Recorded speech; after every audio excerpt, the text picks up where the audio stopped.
Hey everybody, thanks for joining me on Dad ADV, where the ADV is for adventures, and I want to share with you an amazing adventure I had with Jocelin Snow and her amazing crew and staff of coaches shown here. There's Steve, Rene, Rick, and of course Jocelin.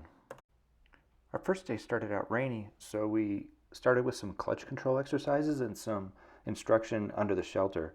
This exercise is where we were trying to walk the bike up a wet grassy hill with just the clutch. Of course, the Zero motorcycle doesn't have a clutch, so I was doing it with throttle control. We had to make a few little adjustments to some of the training exercises to account for the electric bike.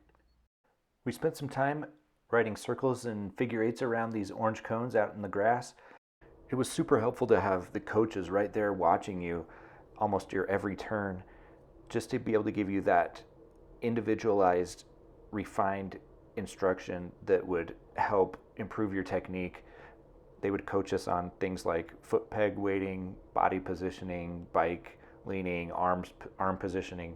We learned this technique called draw the bow, which you can see in some of these images with your elbow up and your the other arm kind of pointed down, almost as if you were drawing a bow like an archer.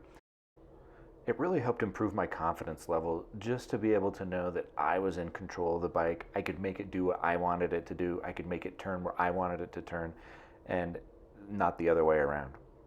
To implement some of those newly found turning skills, they threw us in this corral with logs strewn about all over the place, and the goal was to get in there, get around the logs as much as you could without putting a foot down, without exiting.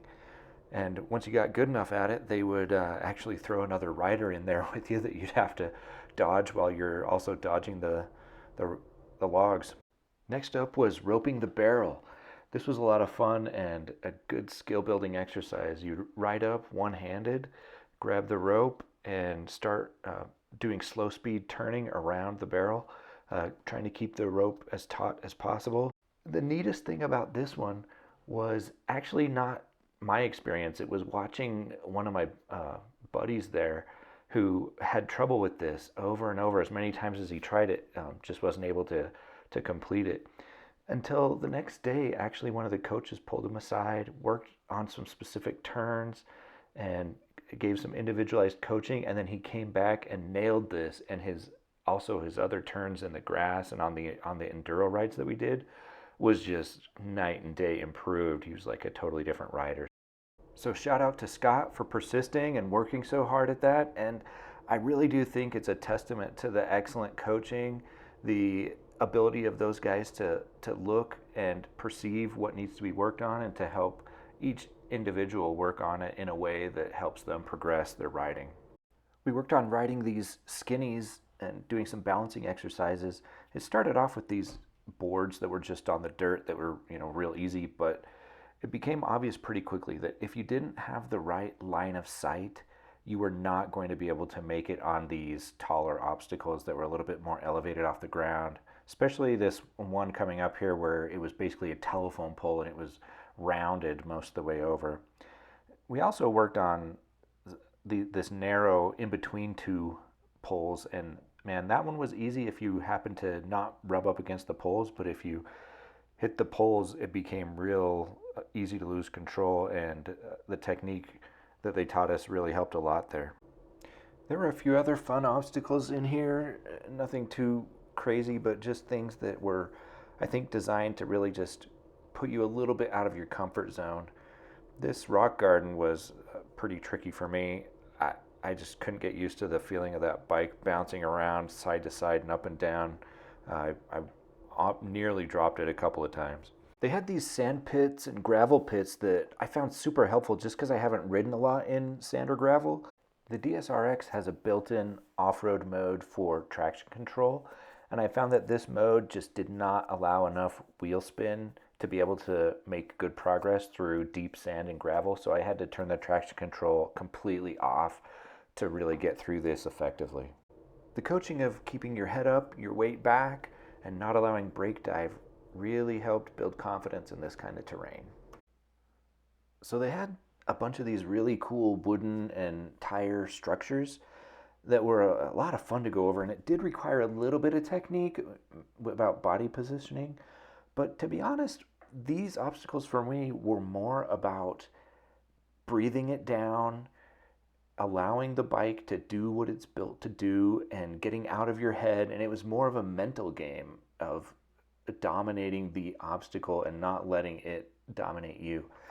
I did find that just some comments on the bike that on these tire obstacles, I was hitting the bash plate almost every time, and this comes with a plastic bash plate, which lived through the ordeal with no damage, but it did make me think I probably will want to upgrade at some point to a metal bash plate if I want to continue doing stuff like this.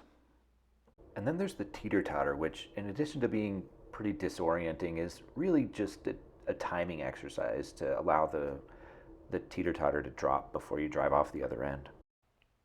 And then there's the crowning achievement of the training, which was being able to ride over these cars.